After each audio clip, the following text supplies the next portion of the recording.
One good murder kidnapping mystery deserves another, right? I mean, the Gabby Petito story is tragic, yet fascinating.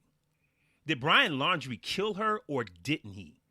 Is he in hiding or is he somewhere dead himself, either by the hands of a mass killer right out of a Scooby-Doo episode or by his own hands? Now we have Jelani Day, a missing 25-year-old black man who is a graduate student at Illinois State University. Now we know that Gabby Petito has been positively identified, but in the Jelani Day case, a body has been found, but the identity is still a mystery. Jelani's mother wants answers, as she should, but she is also doubling down on a previous television interview almost a month ago, where in comparison to the Petito case, she is furious concerning the attention and results that the Petito case garnered compared to the case of her son, Jelani. And now she is claiming racism. I'll deep dive into what can turn out to be another tragic outcome coming up next on the Fabulous Forum Factor.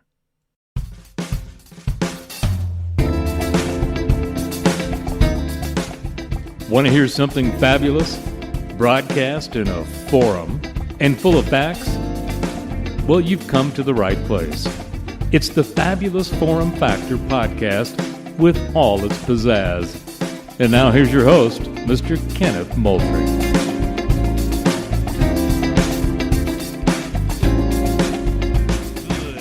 Good afternoon, good evening, and welcome to the Fabulous Forum Factor. And I am your host, Mr. Kenneth Anthony Moultrie, here on this first day of fall, September 22nd, 2021. And once again, I would like to thank you for all of your support as I kindly ask you to continue to like, comment, subscribe, and share this or any episode I produce with your special social media family.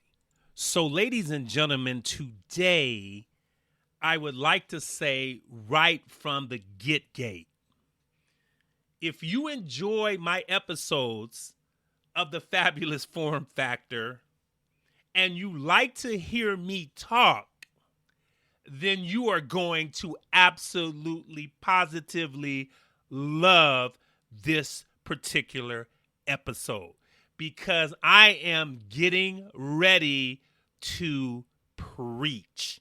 And I am getting ready to preach about the very thing I have been trying to tell you all about: how the media operates, how they control the narrative. And when I say media, there are obviously multiple facets of media. There is conservative media, and then there is liberal media. 90% or more of media outlets in the United States of America are liberal media outlets.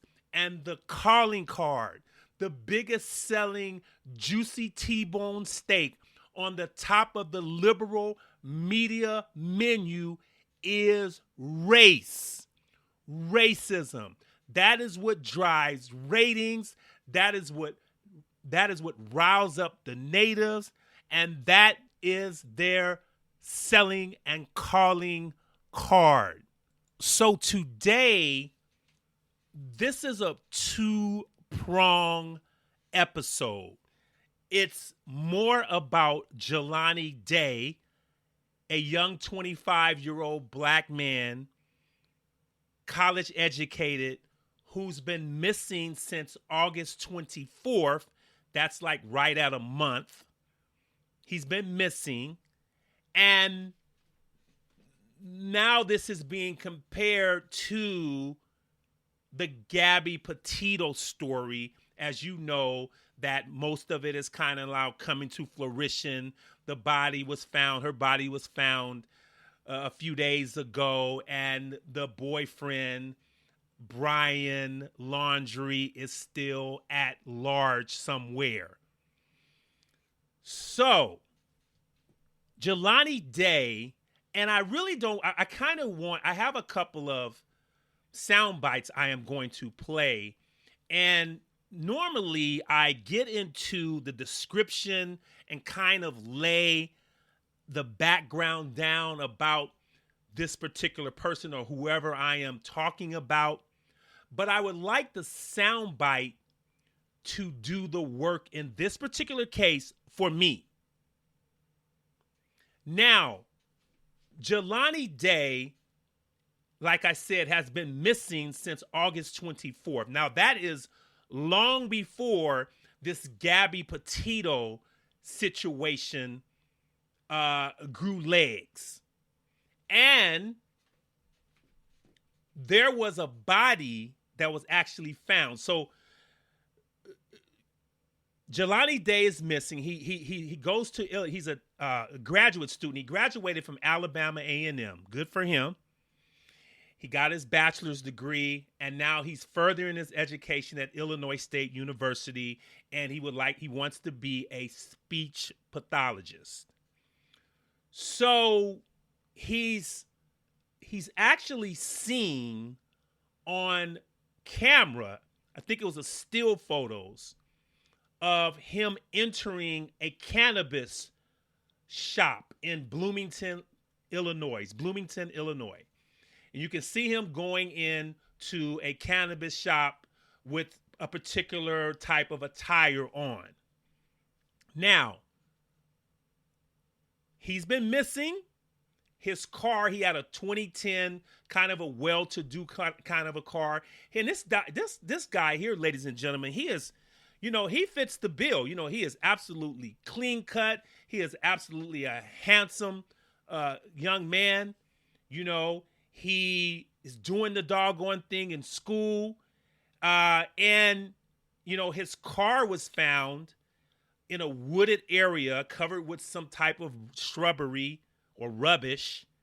And there was a body found nearby, but the body has not been identified. Obviously, it's probably decomposed, and they don't really know if it's Jelani or not. So, now I'm going to try to shape the story into form here. So just hold on and just bear with me a second. So, Jelani's mother, Carmen Day, came to the forefront when he was first reported missing on August the 24th. And when she came to the forefront, she had no idea, and none of us did once again, about Gabby Petito. So in this upcoming interview, you're going to hear his mother, Carmen Day, explain what she expects from the community and the Bloomington, Illinois Police Department, who've already expended certain resources, including detectives, to work this case. Now, before I get to the soundbite, I want to say this. There are hundreds of people, even thousands, who are missing in this country every single day. There are only so many FBI agents and police detectives. Some kind of way people think that for every private citizen, there are a private detective. And there's not. So there's certain criteria, ladies and gentlemen, that detectives, FBI, other police authorities have to have before they exercise their resources to look for your loved one. They have to know for sure or believe strongly that there is some type of foul play. They also have to have some type of description of the perpetrator if there is one. And in addition, they have to have some type of information of a vehicle that is involved if there is, and usually there is a vehicle involved. So those are the priorities that authorities need to bump your case to the top of the menu. And it matters none about your race, your gender, your religious beliefs, your sexual orientation, your political belief. It matters none. It only matters about the facts that the police and FBI have. So when, like I said, when they use their resources, they are using them wisely and not taking up a bunch of space when the person is not even missing or there's no foul play.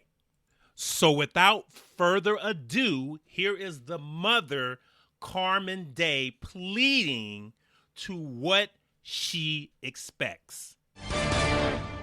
Family and friends of Jelani Day searching in Bloomington Wednesday for any trace of the missing ISU student, hoping it gets them one step closer to reuniting him with his mother. The group searching near Jelani Day's last known whereabouts, the Beyond Hello cannabis shop in Bloomington. I'm looking for anything that can connect me to him. Jelani's mom looking for his blue iPhone and black wallet, as well as a red keychain, offering a $25,000 reward for any info that leads to her son. No amount of money is worth me having if I can't have him back. She says it's unusual to go 8 days without talking to her son. I just want to hear him call me and say, Mama, I just called you because I just want to hear your voice. Because that's what he did.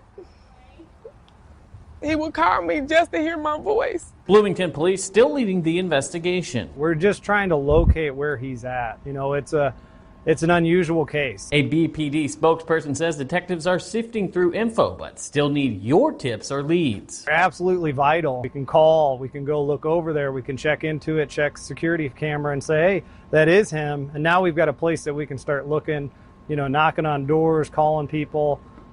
We've got a place that we can start looking. Now, anyone with information is urged to call Bloomington Police Department at the numbers on your screen below. In the Twin Cities newsroom, I'm Austin Schick. Now, if you listened closely, you never heard one word coming from Carmen Day's mouth about racism. Not one word. Because, ladies and gentlemen, the Bloomington, Illinois Police Department and detectives are doing exactly what she expects. She admits there's not a whole lot of frivolous or felonious information to go on. Yeah, it's some foul play and he is missing, but there's no video of an assailant. There is no car, no vehicle that took him away. No one saw a thing, or at least to this point, they're not speaking up. That's why she's saying, someone knows something, say something. Any amount of money is not worth me having. No, very noble thing to say. Any amount of money is not worth me having if I do not have my beloved son. Absolutely, Carmen. Absolutely. But she never mentioned anything about race. Now, remember, this was sometime in late August. So she knows that in a lot of cases, there's not really a lot to go on in this case for the FBI to even be involved, let alone, well, I should say it the other way around. There's not a lot to go on, even for the Bloomington, Illinois police to go on, let alone the FBI, which some people are calling for. You have to have a lot of evidence to get involved for the FBI and those type of agencies to get involved. Now, they do have a vehicle. They do have a body. Like I said, it is unknown if that is Jelani's remains or not. That is still in the works. But a lot is going on, and the police of Bloomington, Illinois are acting very normally, very noble in investigating this when they do not have a lot of evidence, which was backed up by Carmen Day, his mother. But they're still doing what they need to do.